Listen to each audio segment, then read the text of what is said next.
following is a special multimedia presentation from NorthJerseySports.com, sponsored by The Anvil. Let us introduce you. Hi, welcome to The Anvil. Let's get started on the tour, shall we? This is our designated area for warm-ups, calisthenics, abs, and stretching. Dan, maybe jeans aren't the best idea. If I can't get ripped, at least my jeans will. We have 60 by 100 feet of turf area for you to practice with your team or play with your friends. We have parties and field rentals. We can do basketball, baseball, softball, hockey, lacrosse, or the age-old gym favorite, dodgeball.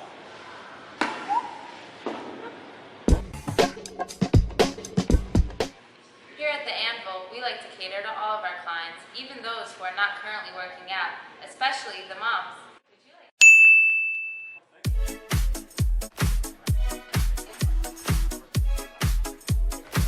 Enjoy. Thank you.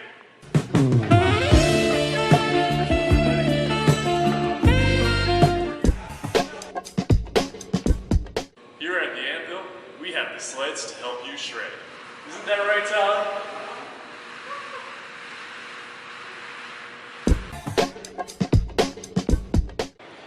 Here at The Anvil, we make dreams come true.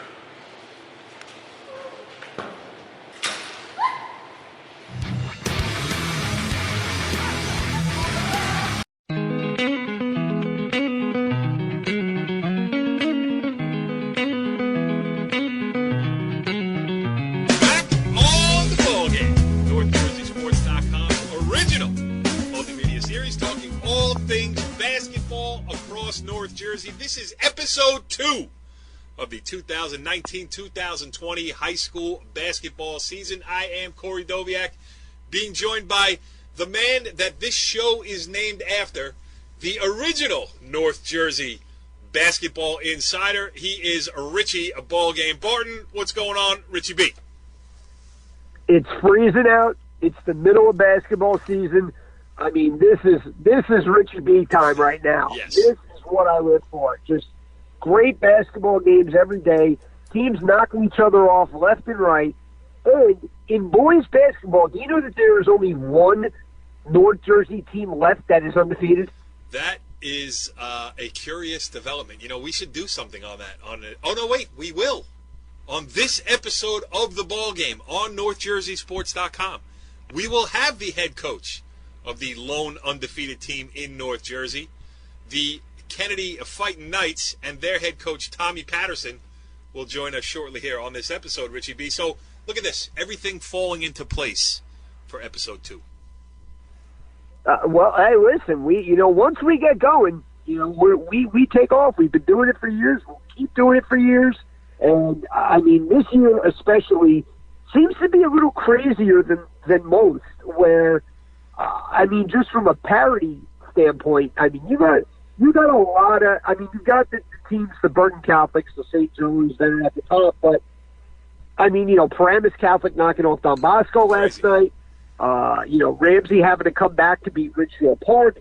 I mean, you got a lot of teams that are relatively similar, and it's going to be real interesting come tournament time. It is going to be interesting come tournament time, but I still do feel like the parochials. It's a fact. The parochials are still, miles above where the top public schools are. But where I think the parity is, like you said, is right there at that next level. You mentioned Ramsey. Richfield Park is playing great. And Chris Gaskin will – I got a couple things to tell you, Richie B. But, Chris Gaskin will join us again once the Jambo gets closer. His team will probably be included this year, which will be different from the last couple of years when he sat in the catbird seat anchoring our Jambo coverage. Richie, you're going to be happy to hear this, too. I got a trivia question for you. You hit me with the Tommy Patterson one. I will hit you with this. Who is my all-time favorite high school basketball athlete to cover in the history of NorthJerseySports.com? It's an easy one. I was going to say Irv Jenkins. That's a good guess, but okay, in the last 10 years, not in the last 20 years. Casey Hunt? You know what? I've had a lot of favorites, Guy, but when I say the name, who will be joining us as a insider for our Bergen County Jamboree coverage, the great Matt Flood.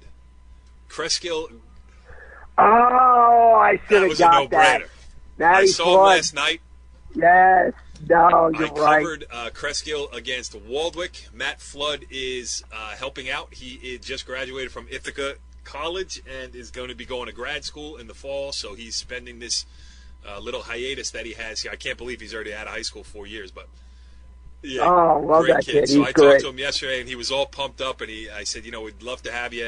Now you got this little hiatus, so he's going to be a North Jersey basketball insider coming up here in the next couple of weeks. But that's leads into my thing too, because Kreskill, I saw them last night. They have a big win over Waldwick. They're now 7-3. They've won 6 games in a row. They're back where they need to be in the hunt for a North 1 Group 1 state sectional title, in line for a Bergen County Jamboree berth, in the middle of a battle for a league title. So that's the usual there. Yeah, I saw Ramsey against Fairlawn last weekend at the Brian Long Classic in Richfield Park. Supporting our friend Chris Gaskin over there, who does a great job. That tournament has grown from 2 teams, that showcase event, 2 teams 3 years ago, or 2 years ago when it started. Last year, I think he had 4 games, and this year 6 games, a full day of great hoops at Richfield Park High School. So, but I saw Ramsey there. They were against Fairlawn. Now, Fairlawn just can't catch a break, can't stay healthy. But Darius Sohokish was supposed to be back last night. I didn't see box scores. So I don't know if he did, but he's close to his return. They were missing 2 other starters in that game, and I think once Fairlawn gets fit and healthy, they're going to be, top of the food chain here in Bergen County Public Schools. And Ramsey has all the earmarks of a great public school team. They won a sectional title 2 years ago, came up short last year in a classic against Mountain Lakes, and have a lot of kids back with 3-year varsity experience. So having talked to Kevin McGuire, their head coach there, but they've been a little bit more inconsistent than he would like to see. Yeah, at least when I saw him last weekend. So, Ramapo is good again with a whole different cast of characters, minus Max Pernetti, who was, really the only lone returning, top 8 rotation guy. I don't know. I mean, it's going to be fun to see how things shake out. I don't know, county tournament-wise, not so much, because I think the pecking order is established, and I expect a heavy dose of non-publics in the Bergen County Jamboree semifinals. But certainly in their respective state sectional tournaments are going to be a lot of fun. Yeah, I mean, I say Ramsey, again, is the interesting team to watch because they've arguably the best player in the county, Sean Hansen. That Turk and Quinterly, Stephen Turk and Gene Quinterly are both, have big game experience under their belt. And, we're taping this on a Friday. By the time you hear this, oh, really? Mount Lakes again. And now Lakes brings back a good portion, and they're having a good season. They're going to be chomping at the bit. So I think that's going to be another great test for the Rams. If anything, I mean, they've lost a couple of games this year, but I mean, they've played, they've played DePaul to open. They've played, they haven't lost. I think they have 4 losses last night. They had 4 losses as of last weekend when I saw them, but they were all against quality opposition. And they're not so much worried about their record as they are, going out and testing themselves, which I can appreciate. Absolutely, and when you win a section title, get to a section final, bring the core of that group back. I mean, your goal is thinking section title or bust. I mean that I mean they want a state title, but first obviously one step at a time. But they loaded up their schedule with as many tough teams as they can, and we'll see if that bears fruit come. And Hansen is good. He's fun to watch too. 6'9", he can play with his back to the basket. Part of the interview that I did with McGuire and with Hansen was just talking about his enhanced range. I mean, he's percentage-wise. McGuire told me percentage-wise, he's their best 3-point shooter so far this year. He can be the outlet on the press break if they need it. He can dribble the ball up the floor. He's not a selfish player. He will make the next pass. He can work the high-low with Turk. So, very, very fun. I mean, they're a good team to watch. And, just Fairlawn just can't get healthy. Last year in the Jamboree, they find out right before they were to play Ramsey in the round of 16 that Sanjeski was not going to be able to play because he had tweaked his ankle the day before in practice. Now, this game coming in, they lost two other starters, John Burek and Mike Naples. One had food poisoning, the other one had the flu, or flu-like symptoms at least. So, if Fairlawn could just get it together through no fault of their own. I mean, Kyle Sabella does a great job with them, too. And one of the top young coaches in Bergen County. But, no doubt about it. Great job. Yeah, Fairlawn's right there. I mean, and then you have that next rung down where teams are like really evenly matched, and there's some good stories too of teams like Beckton. I saw Beckton earlier this week on Tuesday night, walked in and smoked Woodridge in an NJIC game that I thought would be a little bit more competitive on Tuesday night. And then you go to find out, I'm talking to Dan Ballgame, who I just met for the first time in my life as the Beckton head coach the other day, and they were 8-2 as of Tuesday night. They haven't been to the Jambo in 4 years, so I love stuff like that, like Beckton getting the class, the what's his name, Richie? I don't have my notebook in front of me. Mida Rotunda. Nico Rotunda. Yes. So he was a freshman point guard the last time Beckton was in the Jambo, and now he is a senior kind of wing swing player who's seeing it from a whole different angle. I guess when you're a freshman, you think, hey, we can do this every year, and then you get to appreciate it, and it really seemed like he appreciated the opportunity that's in front of Beckton right now. We'll touch on the girl stuff after we have the interview with Tommy Patterson too. So it's not going to be all boys centric here. We will go girls basketball as well, but those are things on the top of my head, and I've covered a lot of boys basketball. I feel like I'm in the swing now. I'm getting to some games, I'm talking to some people, I'm getting in some gyms. And you get people like to cut. Yeah, we're really running through our offense, and once we run our offense, totally through, just like in regular basketball, you're probably going to get the shots you want. And we are getting shots, we're taking them, and we're making them. Let's get Tommy out of here. Tommy Patterson coming at you. He joins us on the Anvil Performance Hotline. Coach, thanks for joining us here on the Ballgame. Oh, thank you for having me. Well, it's a great time to talk to you, too, because, as I mentioned, the last undefeated team, you got to be thrilled with the way you guys are playing. Just give us a little state of the state on Kennedy right now. I am excited. I expected us to be pretty good, just not this good. But we have a lot of seniors, so it's refreshing to have my first freshman class that came in play as well as they're playing. How many guys left from the freshman class that are now, made it all the way through to their senior year? It's funny because I do team shots and headshots at a lot of different high schools across, and you'll see a freshman class, there's 18 freshmen, and then 4 years later you take the senior picture and there's 4 left. How's the attrition by you? Well, I have 7. That's good. And with a young man that transferred in last year, 8 total. Mark Huber, he is a transfer from Seton Hall Prep. Go ahead, Richie. So 8 seniors total. Go ahead, Richie B. Yeah, I mean, last year, win a county title. Avante Gilbert, who's now at playing at St. Thomas Aquinas College. You leaned on him a lot, and you had the pieces kind of around him, but he was really the centerpiece, the go-to guy for you. Talk about how this team, it's a little bit different. When you look to get a bucket, it's just whoever's the open guy. And, talk about the diversity on this team as far as who can score and who can step up defensively. Well, it's so ironic because over the years we've been trying to build it to where it is right now, where we can go to anybody's. And over the summer, it was an adjustment because Avante wasn't here. The next guy on the senior team was like, okay, now it's my turn. And I'm like, no.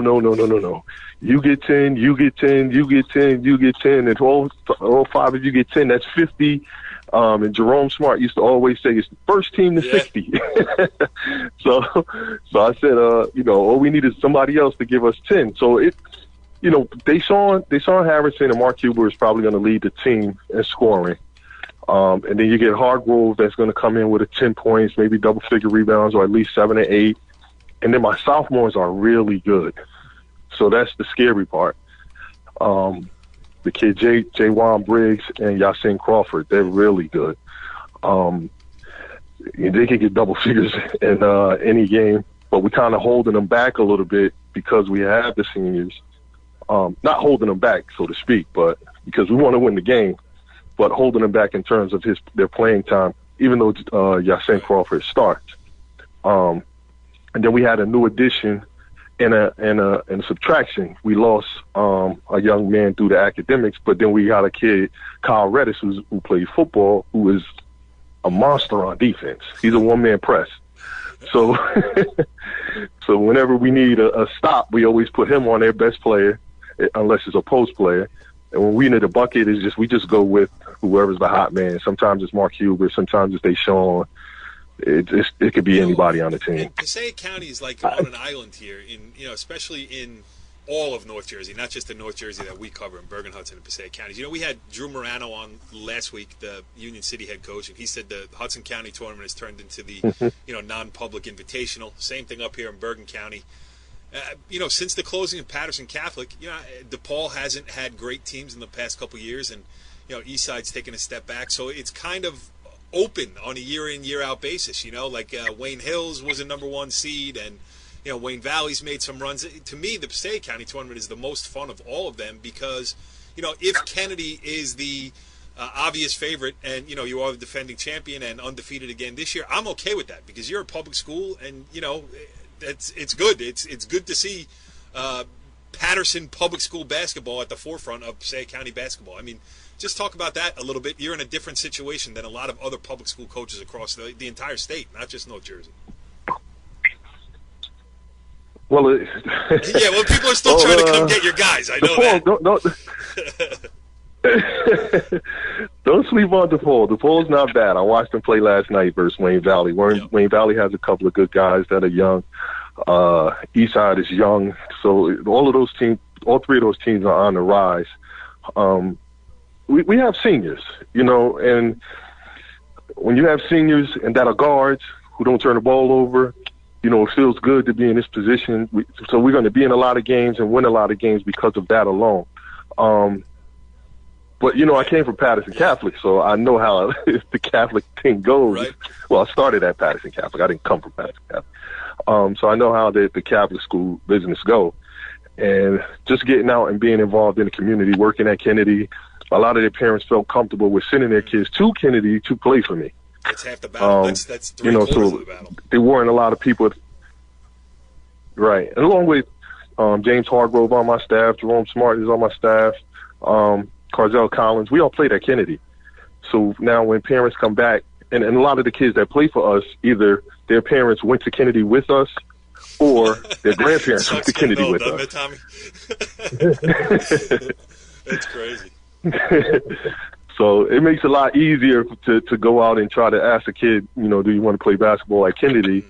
And they say, well, who are you? And then they go back and ask their parents and grandparents, and, it's easier to get the kids. I was joking with Marquise the other day. I said, you're young. Marquise is the new coach at Eastside, who played for me at Patterson Catholic for 4 years. And I said, you got to get out and talk to these parents. I said, it's going to be a little hard, though, because right now this is my era. A couple years, it's going to be your era, and it's going to be a little easier. No, it's a good point. I didn't think of it that way. Go ahead, Richie B. You got another one? I mean, with your teams, you're going to get up and down. You're going to score points. You're scoring, you're averaging 73.5 points a game this year. But Richie B with the big math. Yeah, I know. Well, but as we've talked, that's right. That's just me doing my homework. I'm doing a little scouting too here. But honestly, we've been polite. If you look at our fourth quarters, we haven't scored a lot of points in the fourth quarter. There were a few times we could have scored 100, and I didn't think it was appropriate just because we could do it. And not to take anything away from the other teams that we're playing, we were just that much better than them on that day. Right. And the bad part about that is when it comes county time, a lot of the coaches that we're playing against will leave their players in the game and then say in the county meeting, we scored X amount of points against Kennedy, and Kennedy starters are on the bench. Right. So, but still, that's just off topic. I'm sorry. But right. Listen, when you said 73, stuff. You can continue. Go ahead.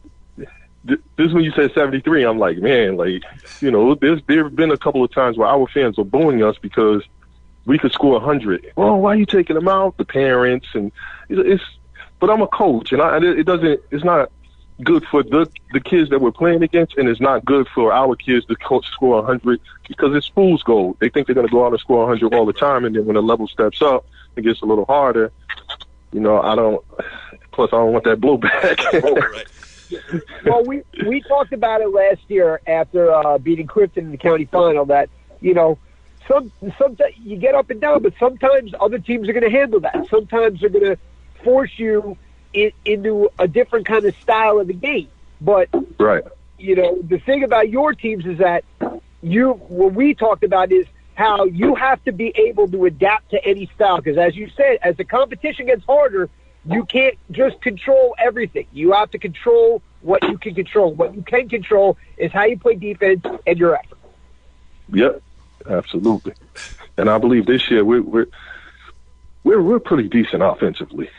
I think every year since I've been here, this being my 5th year, I believe, we've gotten better defensively and offensively. We're a hard team to guard because we have so many people that can score. The kid Kyle Redis, he comes off the bench. He starts for me. He was supposed to come off the bench. He wanted to play JV, and I put him in the scrimmage game against St. Joe's, and I'm like, no way am I put you on JV. If I put him on JV, I'll be the dumbest coach in America. I ain't the brightest one, but I ain't the dumbest one. I can think of a couple. I'll put a. Nah, you know what? I better keep that to myself. No, you are not in that category. And that kid can get 10 points. It's just fun this year. I'm not gonna lie. It's really fun. Well, I will tell you that you're the first coach that we've ever had on here that we break out a stat like you're averaging 73 points a game, and you seemed a little insulted. Well, because it's so honestly, we go so hard in practice, and we do situations. Minute 30 seconds left on the clock, down 3. And we just go so hard, and I look at it, and we go to the games, and I'm like, oh, God, we got to go zone. We got to stop scoring. I don't want to score 100. And it could be – I forget the game, but we had 50 points in a half. I'm like, Jesus Christ, I don't want to score 100 points. Because I feel like it's an insult to the other coach and the team. You know what? It's the right attitude to have. I mean, all kidding aside here, I mean, I appreciate that because it's high school sports and you don't want to drill the other team. I mean, they gotta pick themselves up and go to practice the next day too. So you're doing the right thing in that regard as well. I mean, the last time I saw you, I was at the end of your season. I was at the Ridgewood game, and that turned on a dime on a turnover after you had. So I don't mean to bring up bad news, but there was one play. It was a technical. You guys turned the ball over with a chance to go ahead. They went down the other end and scored. So, I mean, do you remind your kids of that? If you have so many seniors, especially after the euphoria of winning the Passaic County tournament, really that North 1 Group 4 was a wide open bracket last year. It will be again this year. So, do you remind your kids of that? Like, hey, let's not get overconfident here because, it all leads down to the end where you want to be better. We discussed it preseason, leading up to the season, and every day we talk about how the games can turn. Like I said, we were up. We had 50 points in one game, and I told the guys not to get excited. It could change in the second half. We talk about during the games. We talk about it in practice. We take it game by game. If you had seen us, we played in the Fort Lee tournament. Our Christmas tournament. We won the tournament, and our kids just walked over, shook hands, and we sat down and waited for the announcements and accolades. And there was no jumping around. There was no it was nothing, because the goal is, and they know, and the parents know, and the coaches know that the goal is to try to get back, one step at a time. Let's win every game. Let's take one game at a time. Let's win the league. Let's win the counties. Let's win the sectional. And then let's go from there. So it's step by step. You're not going to see us celebrating on the court after a made basket. You're not going to see us jumping around if we win the league. That's just not who we are. That's not who I am. And if my team is a reflection of me, you're not going to see that. We just focused on taking it one game at a time and trying to get back. It's like a mission that we didn't complete last year. That Ridgewood game hurt. Yeah, no, I went back and read my story on it, just knowing you were coming on tonight. I was like, wow, that was a really good game that I was at. I mean, as a neutral, I wasn't rooting either way, but yeah, yeah, really good game for Ridgewood. And the other thing is, though, maybe this year you tell your guys, like, you keep it up, and we'll get that game at home this year. Well, we're on a collision course for either Ridgewood or Hackensack, and those are the teams that we keep losing to. So, hopefully, we get the number one seed, and they have to play at our place instead of us playing at their place. I do recall a game that we played against Ridgewood here, and it went to triple overtime. It was a fantastic game. My God, it was a fantastic game, but we lost. So, I just want to have that game back here again. If it's Ridgewood, if it's Hackensack. Yeah, when they get healthy, Fairlawn is pretty good this year, too. And even Union City has, a player who can go off for, 35 plus, too. So you never know. It's going to be crazy. Yep, and East Orange. So, I haven't seen Ridgewood it's wide open. I haven't seen you yet. Usually we save the better teams for later because we know we're going to see you in, county tournament play and then, all that stuff. So we try to, Richie and I always say you want to see us early. You don't want to see us late. So, you want to see us late. You don't want to see us early. If you see us early, it kind of means that, we're going to get you now because we don't think we're going to see you again down the road. But, yeah. Okay. So, Richie, one last one. Coach has to get to practice. You got the last word. Anything else for Tommy Patterson here? I mean, again, you've been, pretty much in control of every game with the exception of the Montclair game on New Year's Day. You've been in control of every game that you played so far. And obviously it's a great, great start, but you can always get better. What do you feel this team needs to do to get to the next level? We have to rebound better. We definitely have to rebound better and play a little our transition defense could be better. Those are the two things. In the Paramus Catholic game, the score doesn't indicate how close it was. They're pretty good, too. Yeah. But they got a lot of transition. Yeah. They got a lot of transition buckets against us. And they have a big that rebounded very well. And they have one big guy, and he out-rebounded us. That big guy is Derek Bueno, a transfer from Palisades Park, my high school, my alma mater. So it's a sore point, but, I guess you're getting me back for bringing up the Ridgewood game, so thanks, Tommy. Sorry about that. I wasn't aware of that. That kid's pretty good. He's good. Jeez. Yep. But those are definitely the two things that we can get better in. Defensive rebounding as a team and transition defense. We're working on that. Hopefully, we'll be pretty good when it comes time to win. It looks like you're pretty good right now, and we appreciate you taking a couple of minutes to join us here on this edition of the Ball Game. I know you got to get to practice, so good luck with everything, and tell my friend Jerome Smart that I'm looking forward to seeing him. One of my favorite guys to cover ever, and a great basketball coach. So you got it all going on down there at Kennedy, and continued success to you. Thank you for that. But just a side note, Jerome has been in the hospital for the last 3 weeks. He had an aneurysm. So we've been back and forth with going to see him. He was in ICU. He's in Hackensack Hospital. He's out of ICU now, and he's doing very well. So I would definitely tell him if he's doesn't listen to I'll try to tell him to tune in and I'm to thanks listen. for letting me know that too. I will reach out to him myself too. So that you dropped that on me. Best of luck to Jerome Smart and for a speedy recovery. So I wouldn't have dropped it on you if he wasn't doing better. He's doing a lot better. He's good. He's good. Tommy, now. Thanks again for coming on, man. Continued success, and I'm looking forward to seeing you as the season moves along here. Thank you. Hope to see you too. Good night. All right, great stuff there with Tommy Patterson, the head coach at JFK. And just to reiterate what I said there a minute ago, best of luck for a speedy recovery to our friend Jerome Smart. Really one of the good guys. I had a great time covering him. 4 championships in a row at TNEC, and always gave me the time of day. So hope to see him back on the sideline soon. All right, Richie B, that's boys basketball on this edition of the Ball Game. Let's move on to the girls' side of things, where it's a little bit different. You being the resident girls' basketball expert here on NorthJerseySports.com, why don't you start us off here?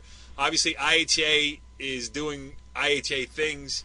Saddle River Day, we talked at the beginning, in the first show of the year, of there were some question marks, not talent-wise, but just because they had lost so many talented players from last year's team, they look just fine once again. And then you have Ramapo, who is really, beating good teams by wide margins on the public school side there. So those teams have obviously separated themselves. I do think there is a little bit of a distance between 1 and 2 and then 3. But, the only way to find out is for sure to play the games. But, it's going to be a different format in Bergen County girls basketball this year, from what I understand, is really they're only trying to fill 16 spots in the main draw, and then everybody else is free to go play in the GIT, the girls, the G-Bit, the girls Bergen Invitational Tournament. So it's different. Good bit. Good bit. Yeah, I mean, IHA, again, brings back the bulk of their team from last year who, got to a county final, won a section, got to a state final. But, I mean, the thing, they have Anna Morris, who is, 6'3" in the post, who can play in the post, can play a little outside, too. She would Brittany back Graff, you point down guard. so fast. Adam. I would take a charge. And if I got the call, then, what are you going to do? I didn't, whatever. Anyway, no, you know what? No, because I don't play defense and I can't move. You'd sprint down the other end. That's the best of your ability. Right. But, I mean, the thing that really jumps out is that teams just aren't scoring on them, I mean, I think they've had one game. I think they're 11-0. They've had one game where a team has reached 40. So, I mean, they're going to be really tough. They've got so much experience. I think it's going to be them, Saddle River Day. I mean, I think you're right. There is a little bit of a gap between them and Saddle River Day, and then Saddle River Day and Ramapo. And then I think there's a big drop-off. I mean, to be honest right now, I mean, I couldn't even tell you who if we were seeding the Bergen County tournament today, who would be the number 4 seed? Is it Paramus Catholic? I mean, I'm not. Paramus Catholic was up 10-0 on Ramapo when they played. Paramus Catholic is, I think they're like 7-5. Playing a tough schedule, I mean, but yes, I agree. I mean, the one team that's kind of creeping back up. They were a really good team years ago, dropped off a bit, and now are having a resurgence. Is Teaneck. That's a team to keep an eye on. Westwood is solid. You have a couple teams in the NGIC who could get in the main draw and maybe pull an upset. But I think that the 6-11 game, 7-10 games are going to be more interesting in the county tournament this year because it really could be anybody. But as far as it's similar to the Jambo where it's kind of like everyone's playing for that 4th spot in the semifinals. Yeah, I mean, so much was made last year. We did a show, and I forget who we had on as a guest, and I believe it was Al Coleman, the Pascagoula Valley head coach. Did I tell this story last week? I tell this story. Anyway, he was saying when he was on the show last year, he was saying that, let's be honest, we're all playing for 4th place, and that was when Ramapo was, Ramapo went on to the Group 3 state final. I mean, they won a section, they won the Group 3 semis, they made it all the way down to Rutgers. So it was a very talented, very good, very deep Ramapo team. And, I got a lot of feedback like, hey, I hope we're not playing for, 4th place. And then they went out and got beat by 30 in the semifinals. I mean, so, 2 years ago, Cresco's a little bit of a different story because they were a Group 1 team, but that was a generational Group 1 team when Cresco was undefeated and beat Hackensack in the quarterfinals 2 years ago, and then they went and lost by 50. So, it's just such an amazing gulf, which makes the BIT more interesting to me because who knows who's going to win that, and every time you cover the semifinals and the finals, it's I love that finals doubleheader with the freshman tournament final and then the BIT tournament final. It's so great. I mean, usually a packed gym too, so there's a lot of, The Jambo will decide who the best team in Bergen County is, but I just feel like the pool of applicants for that particular title is, very, very small. But what it is, what it is, and it's a conversation that has to be had. I mean, are we going to change the format? Are we going to try to make it, or just say, the best team wins year in and year out. I mean, you can make an argument either way, I guess, right? No doubt about it. That's where it's fun. Shifting to Passaic County, you want to talk about, yeah, I mean, let me tell you something. Passaic County girls, too, I mean, couldn't even tell you who's the best team right now. Maybe Lakeland. Right. They probably have the best player in Kira Marks, who 4-year starter, and she is just fun to watch. Does a little bit of everything, and is just a pure athlete and a leader. And that's going to be a team to watch. Wayne Valley with Brianna Neary. Never count out Patterson Kennedy. I mean, they always, they're going to lock you up. They're going to get up and down. But Passaic County is going to be interesting. But let's talk about Hudson County because, a major development happened this week, which really, shifted things in the state tournament at least, and made the Hudson County tournament a little bit different as well. Because you go into it, Corey, and then I'll touch on it. Well, in a spate of incidents here in the last 2 weeks, University from Newark, they appealed. They got into what was, just from what I read, and actually having Paul Sarlo on last week on a football special episode. He is on the NJSIAA executive committee, and we didn't even talk about it on air because, Newark not in our jurisdiction, but it is in his. And talking off the air about it, he said that, University was involved in a bench clearing brawl. They had kids leave the bench. They were, so automatically disqualified from the state tournament. And, they appealed and they were able to keep playing while the appeal was heard. And then coming hot on the heels of that, we hear that Sea Caucus got into a bench clearing brouhaha of some type with Lyndhurst, which is just out of character. So, we know John Sterling. I know John Sterling going back to his Pagoda days, his, days coaching football with Brian Dunn at Northern Valley Old Japan, and the great run over the last, however long he's been at Sea Caucus now. It's got to be going on close to 10 years, but maybe, 7 or 8, something like that. And the unbelievable success that they've had. And then you find out that, they're out of the state tournament because of the incident against Lyndhurst. The last I heard, they have not appealed, so that leaves them out. I am not sure, Richie, and I don't know how that affects. I mean, they are still able to play games. I don't know if that means they're disqualified from all tournaments or if they're still available to play in the Hudson County tournament. I believe they are available to play in the Hudson County tournament and not able to play in the state tournament, which... I mean, it's crazy because John Sterling is a no-nonsense coach. I mean, he's of the old-school variety, and I don't know the story. I haven't reached out to him. I feel bad about it. I don't know exactly what went on there, but I just can't imagine a circumstance. Can you, where Sea Caucus kids would be so undisciplined that they left the bench during a fracas? I mean, I can't imagine that happening. I mean, it's easy to say. I mean, you could say that about a lot of coaches, but, we both played in games. We've both been in fights in games. And, sometimes things just get really heated and it just escalates very quickly. And it's more reactionary, and you don't think about it or think about any consequences until afterwards, which is, a shame for Sea Caucus because, I mean, they have a great team this year. And they have Damaris Rodriguez, one of the best players in North Jersey. The girl Daniela Pachetti, a freshman who's really come on for them. But and you also, they've come so close to winning that coveted state sectional championship, and they've been a whisker away a couple of different times. And this year, they were in North 2, Group 1, and probably would have been the favorite to win, right? North 2, Group 2, but yes, I mean they would have been, they would have been right up there for a number 1 seed for sure. Damaris Rodriguez, as you mentioned too, we've seen. I saw her play, I think, for the first time in the Poli tournament when she was a freshman, and I was like, wow, this is, And then last year I was down there when, I can't remember who it was, Lindsay Mack scored her, no. Who scored her 1,000th point the game I was at last year? And Damaris Rodriguez, yes. Ulrich? Yes.